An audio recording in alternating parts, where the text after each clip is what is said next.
आत्महत्या हा शब्द ऐकला तरी धडकी भरते, पण त्यापेक्षाही धक्कादायक आहे या आत्महत्यांची आकडेवारी. आत्महत्येच्या आकडेवारीमध्ये महाराष्ट्र देशातल्या आघाडीवरच्या राज्यांमध्ये आहे.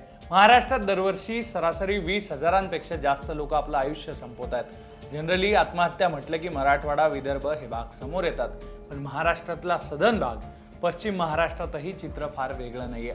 महाराष्ट्राचा एक सदन जिल्हा म्हणून ज्याला ओळखलं जातं, त्या कोल्हापूरमध्ये गेल्या 2.5 वर्षात 1,872 आत्महत्या झालेल्या आहेत. धक्कादायक आकडेवारी, आत्महत्यांची कारणं, कोणत्या वयोगटातले लोक आहेत, कोणत्या पद्धतीने आत्महत्या करतायत, ही सगळी आकडेवारी या व्हिडिओत तुमच्या समोर ठेवणार आहे. नमस्कार, मी सुधीर काकडे, तुम्ही लोकमत पाहताय.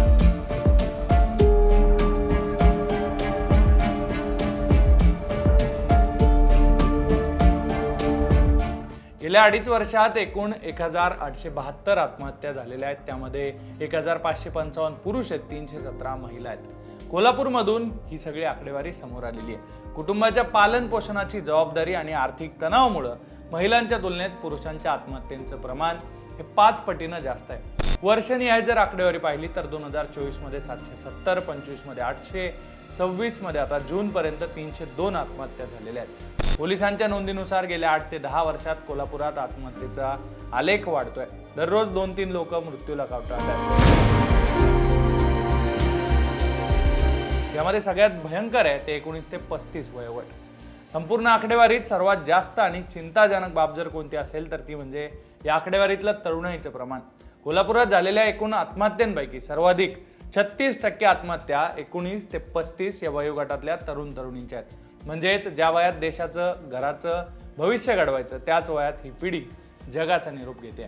गेल्या आठवड्यात जिल्ह्यात 4 उच्च शिक्षितांनी आपलं जीवन संपवलेलं आहे.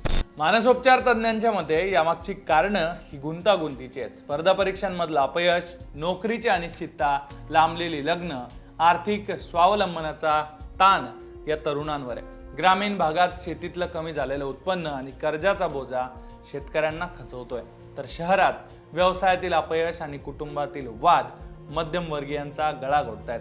बरं, विषय फक्त तरुणांचा नाहीये, तर शाळकरी मुलं सुद्धा टोकाचे निर्णय घेताना दिसत आहेत. वडिलांनी मोबाईल दिला नाही, पालकांनी अभ्यासासाठी रागवलं किंवा परीक्षेत कमी मार्क मिळाले, अशा अत्यंत क्षुल्लक कारणांवरून मुलं जीवन संपवतात. आणखी एक भीषण वास्तव म्हणजे कोल्हापुरात 75% आत्महत्या या गळफास घेऊन आणि शेतातलं तणनाशक प्राशन करून झालेल्या आहेत. तणनाशक शेतीपेक्षा जास्त आयुष्य संपवण्यासाठीच वापरलं जातंय की काय, अशी भीती सुद्धा यामुळे व्यक्त केली जाते. पण हा प्रश्न फक्त कोल्हापूरचा नाहीये, तर आपल्या संपूर्ण व्यवस्थेचा आहे. वाढता मानसिक ताण आणि संवादाचा अभाव माणसाला एकटं पाडतोय, असं या सगळ्या प्रकरणांमधून दिसून आलेलं आहे. मानसोपचार तज्ज्ञ सांगतात की नैराश्य किंवा व्यसनाधीनतेच्या काळात जर योग्य वेळी समुपदेशन किंवा कुटुंबाचा आधार मिळाला तर अनेक जीव वाचवता येतात. परीक्षा, नोकरी, पैसा किंवा अपयश हा आयुष्याचा एक भाग आहे, हे संपूर्ण आयुष्य नाहीये. त्यामुळे जर तुमच्या मनात किंवा तुमच्या ओळखीच्या कुणाच्या मनात असे विचार येत असतील तर वेळीच मानसोपचार तज्ज्ञांची मदत मिळाली तर त्यांचे जीव वाचू शकतात. एकूणच अशी ही सगळी धक्कादायक परिस्थिती या आकड्यांमधून समोर आलेली आहे. त्यामुळे तुमच्या आजूबाजूला कुणी असं मानसिक तणावात असेल तर नक्की त्यांच्याशी संवाद साधा. तसंच असा विचार जर कधी तुमच्या मनात आला तर मदतीसाठी खाली दिलेल्या या हेल्पलाईन नंबरवर सरकारच्या तुम्ही संपर्क करू शकता. त्यामुळे एकूणच या सगळ्या आकडेवारीबद्दल, या विषयाबद्दल तुमच्या प्रतिक्रिया काय त्या कमेंट बॉक्समध्ये नक्की लिहा. आणि असेच विषय जाणून घेण्यासाठी तुम्ही लोकमत पाहत राहा.